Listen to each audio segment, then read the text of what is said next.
আসসালামু আলাইকুম, welcome back to my channel. কেমন আছেন আপনারা সবাই? আশা করি আল্লাহর অশেষ রহমতে কাছে দূরে যে যেখানে আছেন সবাই ভালো আছেন। আল্লাহর অশেষ রহমতে আমরাও ভালো আছি। প্রতিদিনের মতো আজকে আরেকটি ব্লগ শুরু করলাম। আজকের ব্লগটি আমি সকাল থেকেই শুরু করেছি। আজকে অনেক সকালে ঘুম থেকে উঠেছি, ফজরের নামাজ পড়ে আর শোয়া হয়নি। আজকে থেকে ছেলের পরীক্ষা আরম্ভ। নাস্তা বানিয়ে ছেলেদেরকে খাওয়াবো, দুপুরে রান্নার সব কিছু গোছগাছ করবো। এরপর ছেলেকে নিয়ে পরীক্ষা দেওয়াতে যাব, ছোট ছেলেকে মাদ্রাসায় দেব। একা একা সব কাজ করতে হয়, যেহেতু আমার হেল্পিং হ্যান্ড অসুস্থ, অনেক দিন যাবত আমার বাসায় নাই। রোজার ঈদের পর থেকে ও অসুস্থ, এর জন্য একা একা সব কাজ করতে হয়। আর এভাবে যদি গুছিয়ে না করি, সকাল সকাল যদি ঘুম থেকে না উঠি, তাহলে দেখা যায় আমার কাজগুলো হয় না। আর ছেলেদের পরীক্ষা এমনিতেই টেনশন। আমার বড় ছেলের আজকে থেকে পরীক্ষা আরম্ভ হয়েছে, ওর জন্য এই যে নাস্তা বানানো হয়েছে, এখন নাস্তা দিয়ে দিচ্ছি। এর মধ্যে আমি ছোট ছেলেকে নাস্তা করিয়ে ওর মাদ্রাসায় দিয়ে এসেছি, আর এই যে বড় ছেলের নাস্তা দিচ্ছি। ওকে নাস্তা খাওয়ানোর পর পরীক্ষা দেওয়াতে নিয়ে যাব। প্রতিদিন তো রাস্তায় এগিয়ে দিয়ে আসি, আজকে ওর সাথে থাকবো, যেহেতু পরীক্ষা 1 ঘন্টা সময়, বেশি না। এর জন্য থেকে পরীক্ষা দিয়ে তারপরে নিয়ে আসব। আমি নাস্তা শেষ করেই দুপুরে রান্না সব কিছু রেডি করে রেখে যাব, যাতে করে এসে দ্রুত রান্না করা যায়। আর যদি এর মধ্যে সব কাজ শেষ হয়ে যায়, তাহলে রান্নাও কিছুটা করে যাব, যাতে এসে আর তাড়াহুড়া করে রান্না করতে না হয়। এই যে এখানে আমি রান্না করে নিচ্ছি মাছ, রুই মাছ আমি আলু দিয়ে ভুনা করব। এর জন্য এই যে রান্নাটা প্রায় শেষের দিকে, তেমন কিছু রান্না করব না। আর কই মাছ ভাজি করব আর ডালের বড়া বানাবো, এগুলোই আজকের দুপুরের খাবার। আমি রান্না কিছুটা অর্ধেকটা করে রেখে এরপর যাচ্ছি, এই যে বড়াগুলো ভেজে রেখে যাচ্ছি, এসে গরম করে যাতে খাওয়া যায়। ছেলের পরীক্ষা যেহেতু 11:30 থেকে, এর জন্যই আমি কাজগুলো করে যেতে পারছি। আর তাড়াহুড়ার কাজ তেমন একটা ভালো হয় না, তারপরেও করতে হচ্ছে। এদিকে আজকে সারাদিন মনে হয় বৃষ্টি হবে, আকাশ মেঘলা, চারদিকে অন্ধকার হয়ে আছে। যেখানে আমি 4টা দেশি কই মাছ ভেজে নিচ্ছি। এই মাছগুলো বেশ কিছুদিন যাবৎ ফ্রিজে ছিল। এই যে রেডি হয়েছি, আমার ছেলেও রেডি হয়েছে, ওকে নিয়ে এখন যাচ্ছি পরীক্ষা দেওয়াতে।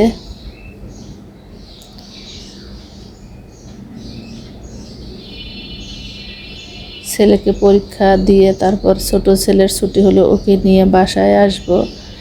এখনই আমরা বের হয়ে যাচ্ছি। এই তো এরই মধ্যে ছেলের পরীক্ষা শেষ হয়েছে। প্রচণ্ড ঝড় বৃষ্টি মাথায় করে দৌড়াতে দৌড়াতে বাসায় চলে এসেছি।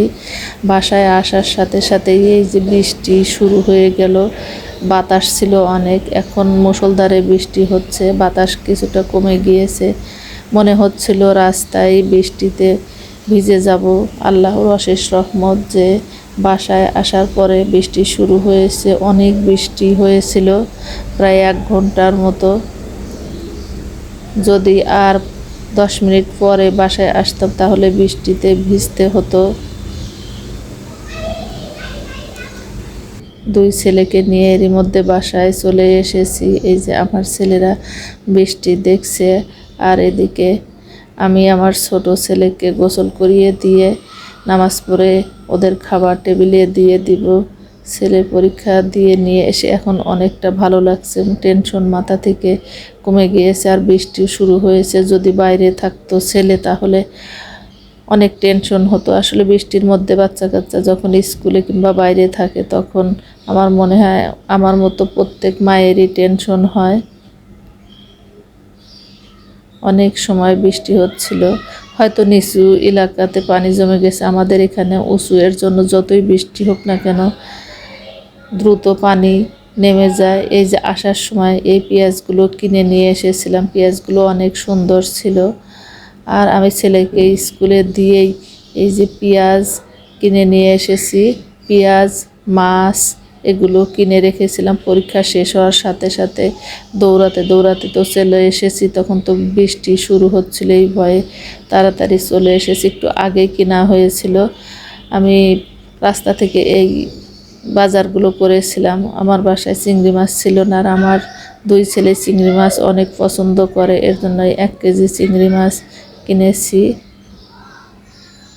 চিংড়ি মাছ আমি তেমন একটা খাই না, আমার অ্যালার্জি, এর জন্য এটা খেলে বেশি হয়।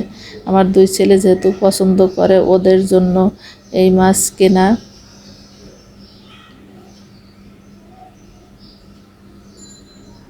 এখন বাজারে সব কিছুর অনেক দাম। এই মাছগুলো আগে ছিল 500-600 টাকা কেজি, এখন 800 টাকা, 1000 টাকার নিচে দেয় না। এই মাছগুলোর আমি কিনেছি। এই মাছগুলোর আসলে নাম কি আমি জানি না, তবে যার কাছ থেকে কিনেছি সে বলেছে অনেক নাকি খেতে মজা হয়। আমার খাওয়া হয়নি, এবার রান্না করে খেয়ে দেখব আসলে এটা খেতে কেমন। দেখতে ভালোই লাগছিল, এর জন্য কিনে নিয়ে এসেছি। মাছগুলোর আঁশ একদম পাতলা পাতলা ছিল, মাছগুলো শক্ত ছিল। একটা মাছের শুধু পেট নরম ছিল, আর যে গরম ছিল মাছ নরম হবে এটাই স্বাভাবিক, কিন্তু মাছগুলো আসলে এত নরম ছিল না যতটা এখানে দেখাচ্ছে। এখন এই মাছগুলো আমি এমনিতে ফ্রিজে রেখে দেবো। এই মাছটা কালো কালো, কিন্তু খেতে অনেক টেস্টি ছিল চিংড়ি মাছগুলো। আমি তো সব মাছ ওইভাবে আসলে চিনি না, তারপরেও দেখে দেখে কেনার চেষ্টা করি। আর এই মাছগুলো স্কুলের পাশেই ছিল, এর জন্য কিনেছি। অনেকে কিনলো দেখে আমিও কিনে নিয়ে এসেছি।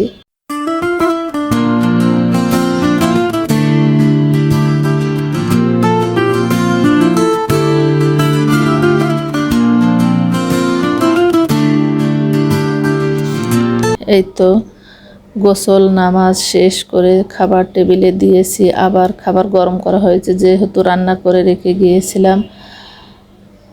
এখন ছেলেদের দিয়ে দিচ্ছি। আজকে সকাল থেকে দুপুর পর্যন্ত যা যা করলাম আপনাদের সাথে শেয়ার করার চেষ্টা করেছি। জানি না আপনাদের কাছে কেমন লাগবে। এই তো আমার ছেলেরা এই যে বড়া দিয়ে আর মাছ দিয়ে ভাত খাবে। আমি এখানে রুই মাছ রান্না করেছি, আর আমার বড় ছেলে শুধু রুই মাছটা বেশি পছন্দ করে, আর চিংড়ি মাছ, ইলিশ মাছ এছাড়া অন্য কোনো মাছ খায় না। আর আমার এই মাছগুলোই বেশি কিনা হয়। আর ছোট ছেলে চিংড়ি মাছ খেতে পছন্দ করে, ওর চিংড়ি মাছ হলে আর অন্য কিছু লাগে না। এখন আমি ছোট ছেলেকে খাবার দিয়ে দিচ্ছি। 2 ছেলে আর আমি এই যে দুপুরের খাবার খেয়ে নিচ্ছি। আশা করি আজকের ব্লগ আপনাদের কাছে ভালো লেগেছে। যদি ভালো লাগে পাশে থাকবেন, আমাকে সাপোর্ট করবেন।